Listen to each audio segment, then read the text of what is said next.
امشب جمعه 26 شهریور ماه 1400 در 36مین نشست از مجموعه نشست‌های بهار پژوهش میزبان جناب آقای استاد اسماعیل رشوند هستیم. و جناب استاد خیلی خوشحالم که ملاقاتتون میکنم، حتی به شکل مجازی. سلام. منم سلام عرض میکنم خدمت شما و همه دوستان حاضر در لایو، عزیزان و بله. بزرگواران. خیلی ممنونم سلامت دعوت باشید. کردید. در خدمتتون هستم. بزرگوار سلامت. میفرمایید که از چه زمانی شما دغدغه آموزش براتون به وجود اومد؟ خب ما میدونیم که شما سالهای سال هست که در حوزه خوشنویسی فعال هستید، اما که این دغدغه براتون به وجود اومد که وارد مبحث آموزش خوشنویسی بشید؟ عرض کنم خدمت شما، من حدود سال 60 بسیار خوب. و بله. 61 که وارد حوزه خوشنویسی شدم برای آموزش، معلم بودم. معلم رسمی آموزش پرورش. معلم ها همیشه دغدغه روش تدریس دارن، چون توی در محیطی آموزش میدن که ممکنه همه علاقمند یاد گرفتن اون موضوع نباشه. تقریبا. یعنی شما اگر در مثلا یک کلاس خوشنویسی داشته باشید، هنرجویانی که سراغ شما میان همه دوست دارن یاد بگیرن، یعنی پیشاپیش این انگیزه رو دارن برای یاد گرفتن. بله. اما شما مثلا در مدرسه به فرض در مثلا دبستان خوشنویسی داشت، در دوره راهنمایی داشت، در رشته گرافیک مثلا هنرستان فنی داشت، اینا علاقمند نبودن، نیومده بودن که خط یاد بگیرن. شما باید یک شیوه ای رو انتخاب میکردید که بتونید انگیزش ایجاد کنید و اونها رو پای کلاس نگه دارید، پای درس نگه دارید، علاقمند کنید به تمریناتی که بعد از کلاس میخوان انجام بدن، تمرینات کارگاهی، تمرینات داخل منزل. این نیازمند یک روش تدریس اصولی بود. خب ما خوشنویسی چون یک رشته بومی و منطقه‌ای هست، ما روش تدریس اصولی در این زمینه نداشتیم. اما چون من معلم بودم و میدونستم که روش تدریس چقدر تأثیر میتونه بگذاره اگر ما یک روش تدریس درست داشته باشیم، میتونه دو کار انجام. یکی اینکه سرعت میده به آموزش، ایجاد انگیزه میکنه در هنرجو، و اینکه کیفیت رو ارتقا میده. یعنی شما اگر روش آموزش صحیحی داشته باشید، کیفیت آموزش هم ارتقا میده. برای همین من رفتم سراغ روش های تدریس. خب ما روش تدریسی موجود نداریم. همون سالها همزمان هم کلاس خوشنویسی داشتم در سازمان هلال احمر که فقط خوشنویسی بود، یعنی هنرجویان علاقمند میمدن، هم توی مدارس بودم و هنرستان. رفتم سراغ این که خب من باید خودم یک روشی رو اتخاذ کنم، تدوین کنم، درست کنم. به مرور و توی این سالها یه روشی رو تدوین کردم، یه روشی که از کجا باید شروع بشه و هدفش چیست، به کجا باید برسه و تو این مسیر چگونه باید راه بریم. من به عنوان مدرس و دانش آموزان و هنرجویان چطوری باید این مسیر رو. خب این بعد از اینکه تدوین شد، برای اینکه من بتونم تأثیرش رو عملاً آزمایش کنم، حتی یک سال هفته‌ای 2 ساعت میرفتم یک دبستانی برای کلاس 4 دبستان و 5 دبستان. این به صورت داوطلبانه بود که من میخواستم این رو آزمایش کنم، روی کودکان هم آزمایش کنم و در کلاس درس. بعد با این هفته 2 ساعت آموزش من هم قلم میتراشیدم برای همه بچه‌ها، چون بچه‌ها نمیتونستن نوکش رو خوب نگه دارن قلمش رو، اکثر خراب. تقریبا همه قلم ها رو میتراشیدم در یک جلسه و برای همه توی دفترشون سرمشق می‌کردم. طوری شد که بعد از پایان خرداد، خوشبختانه بعد از سال تحصیلی، من دیگه مچم یه طوری شد که یک ماه نتونستم خط بنویسم و کاری بکنم. یک ماه برای فیزیوتراپی میرم. بعد از اینکه این یه مقاله نوشتم در رابطه با ضرورت بازنگری در شیوه های آموزش خوشنویسی. این توی همشهری چاپ شده. بعد از اون خوشبختانه از من دعوت شد توی آموزشش که کتاب خوشنویسی شاخه فنی حرفه‌ای رو تالیف کنم.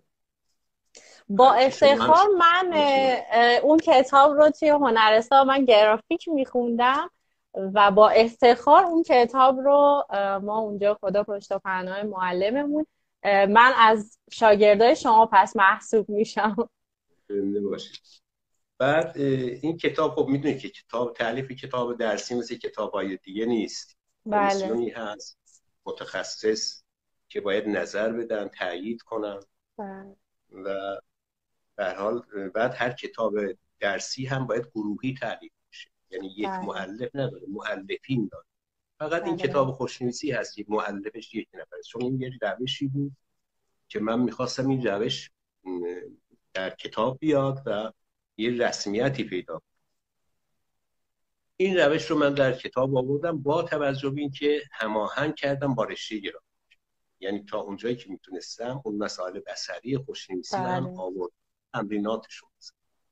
مثلا اولین تمرین ما چی بود؟ قلم‌گذاری. بعد یکی از تمرینات خلاق، چون ما دو بخش تمرین داشتیم، تمرینات مهارتی، تمرینات خلاق. توی اون تمرینات خلاق گفتم شما با هر رنگی که دوست دارید، هر مرکب و هر اندازه قلم که دوست دارید، آشور باران را نمایش با همون، یعنی هنرجو از همون اول با اولین سرمشق خوشنویسی میتونه یه کاری انجام.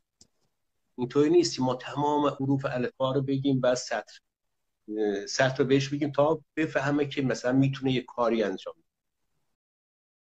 روش هم ما نمیگیم که مثلا روشی طوری باید باشه که شما همه چی رو آماده کنید بدید هنرجو. واقعا روش درست این هست که هنرجو رو به کشافی بکشونه که کشف کنه، پرسش ایجاد بشه. و همین ها رو من تو همون کتاب هم آوردم. یه سوالاتی کردم که یه مقدار تحریک میکنه برای اینکه بره بگرده، یا مثلا کلماتی انتخاب کنه که این شرایط رو داشته باشه. باید بره کلمات بگرده و پیدا کنه. بس روش تدریس این نیست که فقط ما عمق میدیم به آموزش، کیفیت رو بالا میبریم و سرعت میدیم. کسی که میخواد در 4 سال یک دوره ای رو با روش سنتی کهنه بهش برسه، مثلا ممتاز میگیره، خب اینو در 1 سال، در 6 ماه میتونیم، اگر روش درست باشه. یعنی به این صورت نیست ما یک مسئله هایی داریم مثل 40 سال عمرم به خط شد تلف. خب به این صورت نیست، میترسونه یا من 40 سالم بنویسم آخرش نمیتونم خط بنویسم، آخرم میگی تلف شد. آره دیگه خودش میگه تلف شد. این تلف شده دیگه. ولی اگه تلف نمیشد در 4 سال همونجا میرسید.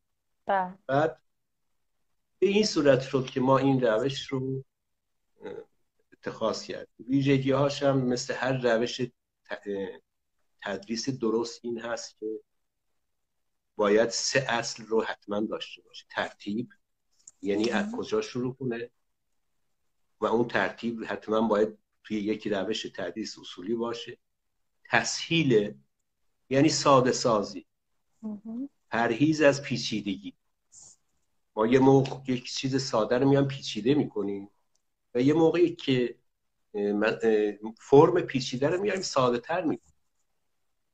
یعنی این خودش یکی از مشخصهای یک روش خوب هست. و یکی دیگه تسریح هست، یعنی شما باید صراحت داشته باشه روش، از ابهام دور باشه.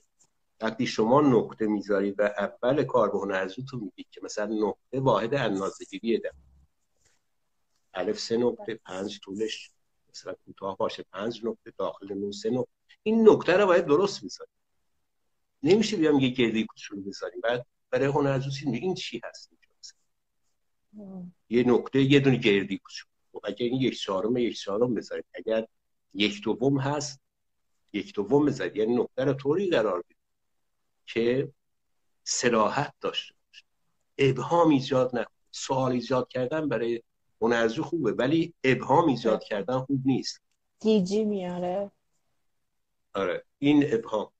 برای همین شما اگر دقت کنید مثلا تصاویری هم که هست توی کتاب ما میگیم اول سطر بعد نحوه تمرین. شما الان روش تدریس رو دارید ولی من اینو باید چطوری آموزش بدم؟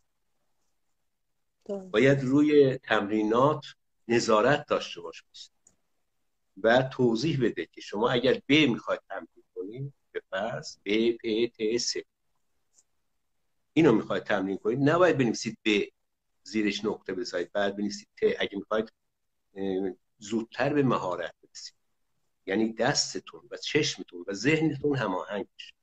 اولا فرم ب را باید کاملا بشناسید، یعنی اون مشق یا مطالعه بصری رو داشته باشه روی کار، یعنی تو ذهنش نقش بسته باشه که چی میخواد بنویسه.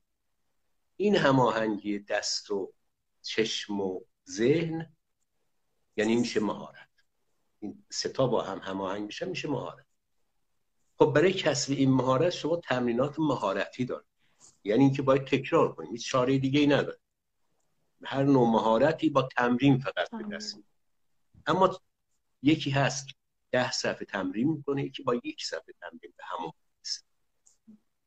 با در یک شرایط مساوی است، نه استعدادها چیزی. در یک شرایط مساوی اگر شما تمرین درست به هنرجوتون بدید با 1 صفحه به اون چیزی میرسید که در روش سنتی در 10 صفحه میرسید.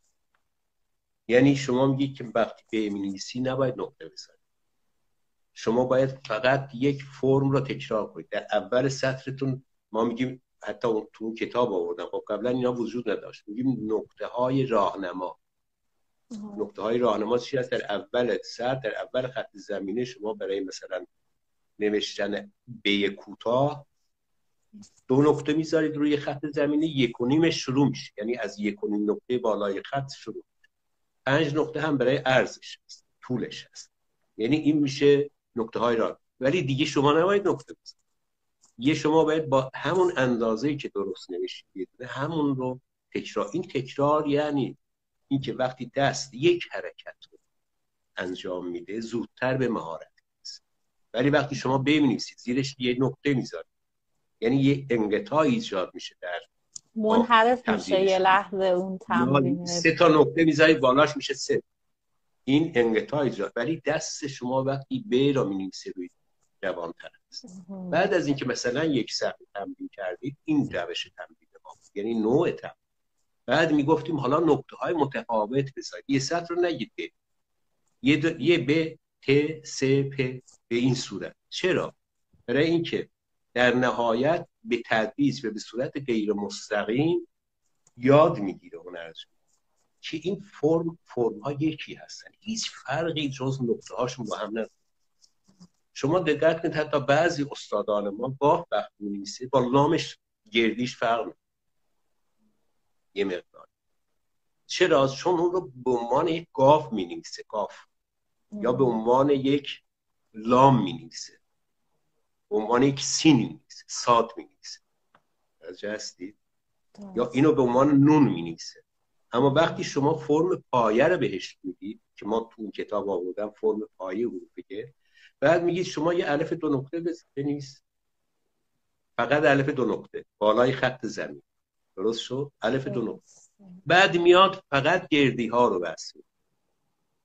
دوستانی که نستعلیق کار میکنم میدونم من چی.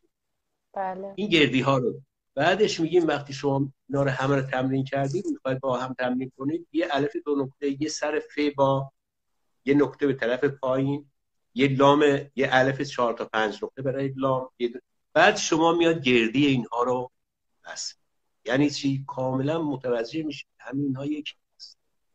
این به صورت غیر مستقیم در ذهن شما میمونه. بعد شما بهتر ساختار نستعلیق به دست. یکی هم این که مثلا ما توی روش هامون از شیوه ها استفاده نمی کنیم. یعنی ما شیوه آموزش نمیدیم، شیوه رو باید خود هنرجو به ادب انتخاب کنیم. ما اصول رو آموزش میدیم. الف 3 نقطه، ب 5 نقطه. ببین اول مثلا 65 درجه میاد پایین، بعد تنه، بعد انتها. حالا اگر مایل هستین و صلاح میدونین یه ذره از اون کتاب فاصله بگیریم و در خصوص حالا امروزه و آموزش هایی که داره انجام میشه، حالا چه در قالب مؤسسه آموزشگاه های آزاد، چه انجمن خوشنویسان، برامون زحمت بکشید و صحبت کنید. اول از همه من یه سوال داشتم استاد. شما چون خودتون در حوزه نقاشی خط هم فعال هستین، رایج شده که یه سری کلاس هایی می نویسن مثلا در 10 جلسه آموزش نقاشی خط بدون نیاز به دانش خوشنویسی. یعنی من این رو خیلی دیدم و حتی میشناسم استادی رو که دارن در 10 جلسه به کسانی که اصلا مثلا هیچ دوره خوشنویسی نگذروندن نقاشی خط آموزش میدن. در این خصوص میشه بفرمایید؟ این من یکم هضم این مسئله برام سخته، ولی خب شما چون خودتون فعال هست، بله خودتون بفرمایید که چطوریه این موضوع. خیلی مهم و خوبیه. ببینید نقاشی خط رو اگر ما به عنوان خوشنویسی رنگین حساب کنیم که نقاشی خط نیست، میشه خوشنویسی رنگین. حالا شما با قلمو بنویس روی مثلا پارچه یا روی سنگ یا روی دیوار یا روی کاغذ با قلم نی، فرقی نمیکنه. اگر شما یعنی خوشنویسی همیشه حامل متن هست، یعنی متنی رو با خودش داره، برای خوانده شدن هست. یعنی شما یه شریفا می‌نویسی برای اینکه شعرش خونده بشه، باید خوانا باشه. یا یه سطر می‌نویسی یا کتابت می‌کنی. درست؟ بله. خوشنویسی حامل متن است. یا مثلا تابلو یک فروشگاه که اگر خاطرتون باشه، یا شما البته سنتون چیز نمی‌کنه، نمیرسه اونجا. قدیم ها روی تابلوهای سردر مغازه ها آهنی بود و با قلممو و رنگ روغن تابلو رو میساخت. نه واقعا سنم قد نمیده. اینا باید خونده. الان با کامپیوتر و چیز دارن ردیف میکنن این تکنولوژی جدید. هم بازم همونه، باید خونده بشه. حالا نستعلیق باشه یا هر خطی باشه باید خونده بشه. خب در خوشنویسی خانایی مهم است، یعنی اولویت یک خانایی و رعایت قواعد خوشنویسی. حالا هر نوع نسخه اصلا یه فونته، اون فونت هم برای خودش یه قواعدی داره. خب این باید رعایت بشه. حالا شما فرض کنید که مثلا روی پارچه با رنگ بنویسید، اما رنگ ها توی زمینه خودش، خب بازم خوشنویسی هست. اگر شما میخواید که متنی رو مثلا یک سخنی رو، یک جمله‌ای رو انتقال بدید، خوشنویسی رنگین است. در بعضی جاها این نزدیک میشه به نقاشی خط، حتی بعضی جاها هم مرز هستن. شما میدونیم که مثلا این به این صورت نیست که جایی خوشنویسی شروع بشه و همون یه دفعه قطع بشه. نه، ممکنه مرز بین خوشنویسی و نقاشی خط هم باشه. اما نقاشی خط یک سبکی در نقاشی، یک شیوهی در نقاشی هست. یعنی این نیست که شما حتما باید استاد خوشنویسی باشه. حالا چون من خودم خوشنویس هستم اینو میتونم راحت بعد بیاید نقاشی خط کنید. اصلا اینطوری نیست. نقاشی خط یعنی نوعی نقاشی کردن با استفاده از عناصر بصری که از حروف، الفبا و اعداد تشکیل شده. حالا این ممکنه دفرمه شده باشه، اصلا ممکنه یک خط من در آوردی باشه، ممکنه حتی بدخط باشه، چون بدخطی هم پیام داره با خودش. یعنی این نیست که حتی اونایی که خوشنویسی نقاشی خط معاصر ایران رو بنا نهادن اصلا خوشنویس، مثل زنده رودی، مثل تبریزی، صادق تبریزی، مثل پیلاران، اینا خوشنویس نبود. پس نقاشی خط یه مقوله‌ای در نقاشی هست و هدفش انتقال متن نیست، هدفش پیام بصریه. مثل هر نوع نقاشی دیگه پیام بصری هست، یعنی میخواد که به وسیله رنگ و فرم با شما حرف بزنه، با مخاطب. و فرقی نمیکنه این مخاطبش زبان فارسی رو بلده یا بلد نیست، میتونه اصلا بخونه یا نه، چون با خواندن کاری نداره. این میشه نقاشی خط. حالا اگر نقاشی خط رو درست تعریف و اشتباه نگیریم با خوشنویسی رنگ، که اینا هیچ کدومش من وقتی صحبت میکنم امتیاز دادن به یکی و امتیاز گرفتن از یکی دیگه نیست، نه، اما تفکیکه، ما باید تفکیک کنیم خوشنویسی و نقاشی. خب این کسی که میخواد نقاشی خط کار کنه و آموزش میدیم، اولا که ما هنر رو نمیتونیم که آموزش بدیم، ما مهارت ها رو آموزش بدیم، دانش رو آموزش بدیم، تکنیک ها رو آموزش بدیم. شما که نمیتونید تا کلاس شعرتون یه شعر به چیز بگید که اینطوری شعر رو اون میشه شعر شما. مثلا این بیتش اینطوری، مثلش اینه فلان، خب این چی شد شعر شما دیگه، شعر اون نیست. پس هنر رو نمیشه آموزش داد، هنر دادنی و گرفتنی از هر چیزی، از طبیعت، چون خلاقیت داره. اما مهارت، مثلا مهارت رو میان مبانی رو آموزش میدن تو کلاس های نقاشی، مثلا چطوری با رنگ کار کنی، با کدوم تکنیک ها، مثلا تکنیک قلممو چی هست، نمیدونم کاربکس چی هست، اما اینو و به نظر من کار درستی هست. هیچ کسی هیچ پیش زمینه‌ای برای نقاشی خط وجود نداره جز این که شما آشنایی با الفبایی که باید کار داشته باشید، آشنایی، نه اینکه شما بفهمید نسل رو بشناسید. مثل یک گرافیست، خب مثلا بهترین گرافیستایمون اون نسله رو قدیم که باید می نوشتن خودشون نمی نوشتن، اون بخش میدادن یه خوشنویسی. خب ولی آشنایی